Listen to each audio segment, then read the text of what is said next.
Ele já tinha aceitado o futuro que não queria. Um casamento arranjado, uma vida sem amor, um acordo frio para salvar o que restava de seu nome. Tudo estava decidido. Até o instante em que, ao atravessar terras esquecidas pelo progresso, ele viu uma mulher curvada na terra, vestida em farrapos, com as mãos feridas pelo trabalho duro, e reconheceu nela o rosto que acreditava ter perdido para sempre. Durante anos, ele viveu com a certeza de ter sido traído. Carregou o peso da humilhação pública, da perda e da vergonha. Aprendeu a endurecer o coração, a fechar os sentimentos, a transformar dor em silêncio. E agora, diante de seus olhos, estava a prova viva de que talvez nada daquilo fosse verdade. O passado, que ele acreditava enterrado, se levantava da terra em forma de sofrimento humano. E naquele instante, tudo o que parecia sólido começou a ruir. O casamento iminente, a fortuna ameaçada, a autoridade da mãe, o orgulho do sobrenome, nada mais parecia importar. Porque algumas verdades não apenas machucam, elas destroem tudo o que foi construído sobre a mentira. E quando a verdade finalmente aparece, não há como fingir que não se viu. O ano era 1900, e o interior de São Paulo prosperava sob o peso do café, do poder e das aparências. Grandes propriedades se estendiam até onde os olhos alcançavam, sustentadas por trabalho duro e por uma sociedade que preferia o silêncio à compaixão. Henrique Valença tinha 34 anos e carregava um sobrenome antigo, respeitado, mas ameaçado por dívidas crescentes. Alto, de postura firme e olhar sempre contido, ele havia aprendido cedo que sentimentos eram fraquezas, que homens da sua posição não podiam demonstrar. 5 anos antes, sua vida tinha sido interrompida de forma abrupta. Sua esposa desapareceu numa única noite, deixando para trás documentos assinados, testemunhas compradas e uma versão perfeita para o escândalo. Traição, roubo e abandono. Henrique não teve forças para questionar. Sua mãe assumiu o controle de tudo, da fazenda, da narrativa e da dor do filho. Agora, pressionado pela ruína financeira, ele se preparava para um novo casamento. Não por amor, mas por necessidade. A noiva era adequada, rica, influente. O acordo salvaria as terras e restauraria o prestígio da família Valença.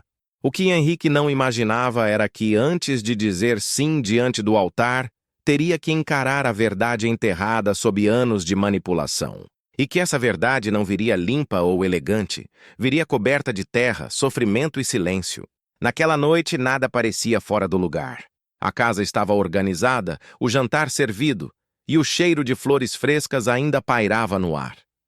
Henrique lembrava-se com precisão do som da voz de Beatriz, suave, cantarolando enquanto caminhava pelos corredores. Era uma rotina simples, doméstica, cheia de pequenos gestos que ele só passou a valorizar quando perdeu. Horas depois, ao retornar da cidade, encontrou a casa vazia demais. Um silêncio pesado tomava conta dos cômodos. Os empregados evitavam seus olhos. Sobre a mesa do escritório, documentos assinados, frios, impessoais, e uma carta curta que não parecia escrita pela mulher que ele conhecia. Sua mãe estava sentada na sala, vestida de preto, postura impecável, expressão controlada. Disse-lhe que Beatriz havia partido, que levara dinheiro, que escolhera outro homem, que aquilo era uma vergonha que precisava ser enterrada rapidamente. Henrique não discutiu. Estava anestesiado. A dor era grande demais para permitir perguntas. Nos dias seguintes, testemunhas surgiram, histórias circularam. A sociedade julgou. Ele aceitou. O luto que viveu não foi apenas pela perda do amor, mas pela quebra da própria identidade. Passou meses sem sair do quarto. Quando voltou a viver, já era outro homem, mais frio, mais distante, mais obediente à mãe que dizia saber o que era melhor para todos. Beatriz tornou-se um nome proibido, uma memória dolorosa, um erro que ele acreditava ter cometido ao amar demais. Com o tempo, as dívidas cresceram. A fazenda perdeu produtividade. O nome Valença começou a ser sussurrado com cautela. Foi então que sua mãe apresentou a solução. Clara Mendonça. Educada, elegante, criada para ocupar salões e não cozinhas. Filha de um homem poderoso, acostumada a acordos, não a sentimentos. Desde o primeiro encontro, ficou claro que aquele casamento não era sobre amor. Era sobre sobrevivência. Henrique aceitou. Não discutiu. Já não acreditava que tivesse direito a algo melhor. Os encontros eram formais, as conversas, educadas. Clara nunca perguntou sobre o passado. Nunca quis saber quem fora Beatriz. Para ela, o que importava era o título, a posição e a segurança que aquele sobrenome ainda oferecia. O casamento estava marcado. 2 semanas. Tudo parecia resolvido. Até o dia em que Henrique decidiu cavalgar por terras vizinhas para reforçar alianças sociais.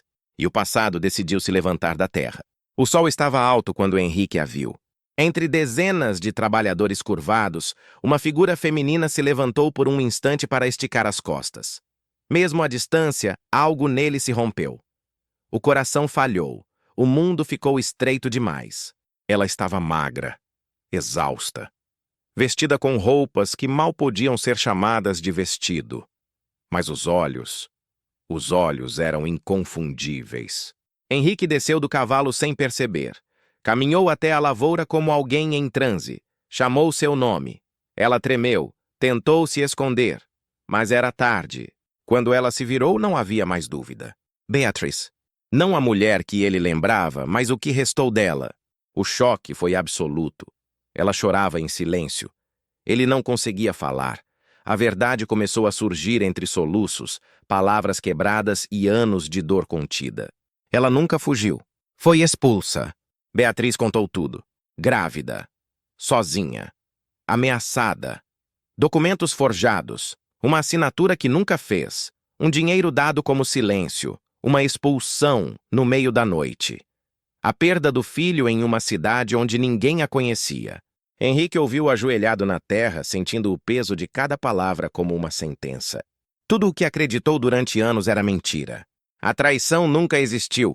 O roubo nunca aconteceu. O abandono foi imposto. E a responsável tinha nome, rosto e autoridade. Sua própria mãe.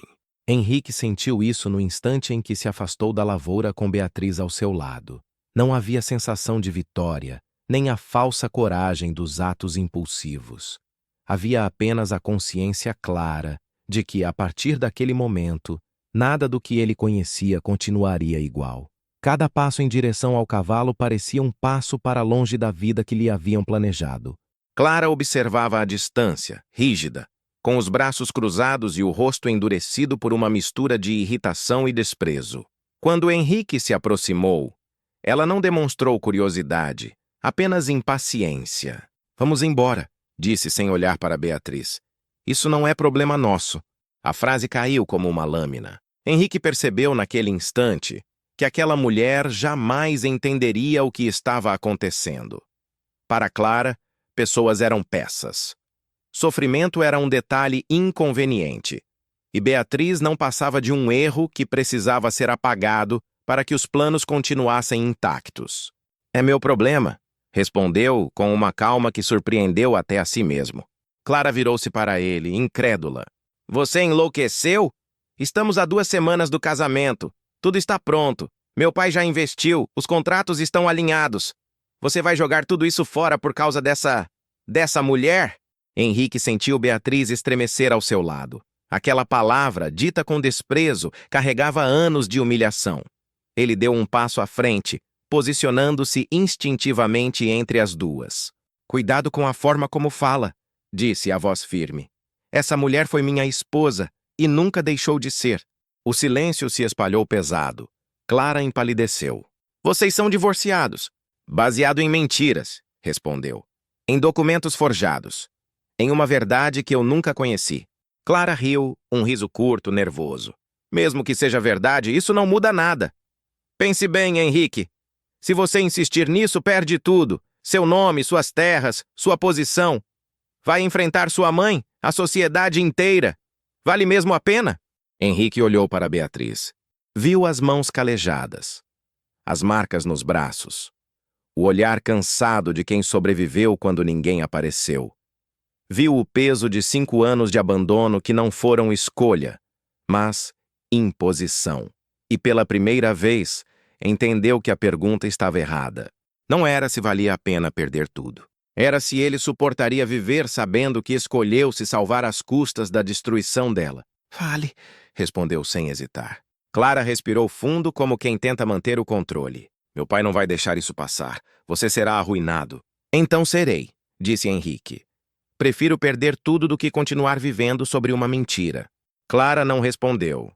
Apenas virou-se, montou no cavalo com rigidez e partiu sem olhar para trás.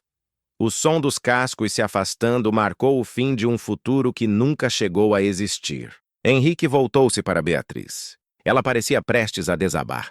Você não pode fazer isso por mim, disse a voz fraca. Eu já perdi demais. Não destrua sua vida. Henrique segurou o rosto dela com cuidado, como se tivesse medo de machucá-la. Eu já estava destruído, respondeu. Só não sabia. Chamou um dos empregados e deu ordens claras. Compraria o contrato de trabalho dela ali mesmo, pagaria o que fosse necessário. Não pediu permissão, não negociou sentimentos, apenas fez. O retorno à fazenda foi silencioso. Beatriz cavalgou à frente dele, envolvida por um misto de medo e incredulidade. A casa grande parecia maior, mais fria, mais ameaçadora do que nunca. Dona Matilde estava na sala quando Henrique entrou. Elegante, controlada, servindo chá como se o mundo estivesse perfeitamente em ordem. O casamento foi cancelado, disse ele sem rodeios. Ela levantou os olhos lentamente. O quê? Descobri tudo, continuou. O que a senhora fez com Beatriz? As mentiras, os documentos, o filho que perdemos. Por um breve instante, a máscara caiu. Mas logo foi recomposta. Fiz o que era necessário, disse ela. Pelo bem da família. Pelo seu controle, respondeu Henrique. E isso acabou. Ela tentou argumentar. Ameaçou. Desprezou. Minimou o sofrimento alheio como se fosse um detalhe irrelevante. Henrique ouviu tudo em silêncio. E então tomou a decisão final. A senhora não manda mais aqui. O choque foi imediato. Vai me expulsar? Vou proteger minha família, respondeu. E agora minha família é ela. Subiu as escadas sem olhar para trás. No quarto encontrou Beatriz sentada à beira da cama, insegura, como se ainda esperasse ser mandada embora. Henrique se ajoelhou diante dela. Você está em casa, disse. E eu não vou permitir que ninguém tire isso de você novamente. Naquele momento, ele entendeu. A escolha já tinha sido feita. E pela primeira vez em muitos anos era a escolha certa. Os meses que se seguiram não foram fáceis. A decisão de Henrique reverberou pela região como um sussurro que virou escândalo. Antigos aliados se afastaram, contratos foram desfeitos, visitas cessaram. O sobrenome Valença continuava respeitado, mas agora vinha acompanhado de desconfiança e comentários velados. A fazenda diminuiu. Parte das terras foi vendida, e a vida precisou se adaptar a uma realidade mais simples. Nada disso importava quando Henrique olhava para Beatriz e percebia que, pela primeira vez em anos, ela dormia sem sobressaltos. O corpo começou a se recuperar antes da alma. Os médicos falaram em desnutrição, em cansaço extremo, em feridas que não se fechavam apenas com remédios. Henrique permaneceu ao lado dela em cada etapa, não por culpa, mas por escolha. Levava-lhe comida, lia em voz alta nas tardes silenciosas, sentava ao lado da cama durante as noites em que o medo voltava sem aviso. Beatriz reaprendeu lentamente o que era estar segura. Ainda havia dias em que acordava assustada, convencida de que tudo não passava de uma ilusão cruel. Nesses momentos, Henrique estava lá. Sempre. Não com promessas grandiosas, mas com presença, com paciência, com verdade. A sociedade não perdoou facilmente. Dona Matilde se afastou em silêncio, sustentando sua própria versão dos fatos, até perceber que ninguém mais estava disposto a protegê-la. O controle que exercera durante décadas se dissolveu, e com ele a certeza de que o poder era eterno. Um ano depois do reencontro na lavoura, Beatriz sentiu o medo voltar de forma diferente. Náuseas. Silêncio. O coração acelerado. A confirmação veio com lágrimas contidas e mãos trêmulas. Ela estava grávida novamente. O passado ainda doía demais para permitir alegria imediata, mas havia algo novo ali: esperança. Henrique chorou quando soube. Chorou por tudo o que perderam e por tudo o que ainda podiam construir. Prometeu, não com palavras vazias, mas com ações diárias, que desta vez nada seria tirado deles. Quando a criança nasceu, numa manhã clara e tranquila, o choro ecoou como redenção. Uma menina saudável, forte, com olhos atentos e serenos. Beatriz segurou a filha nos braços com cuidado quase reverente, como quem segura uma segunda chance. Eles não recuperaram o passado. Nunca poderiam. Mas construíram algo mais raro, uma vida sustentada pela verdade. E isso finalmente foi suficiente.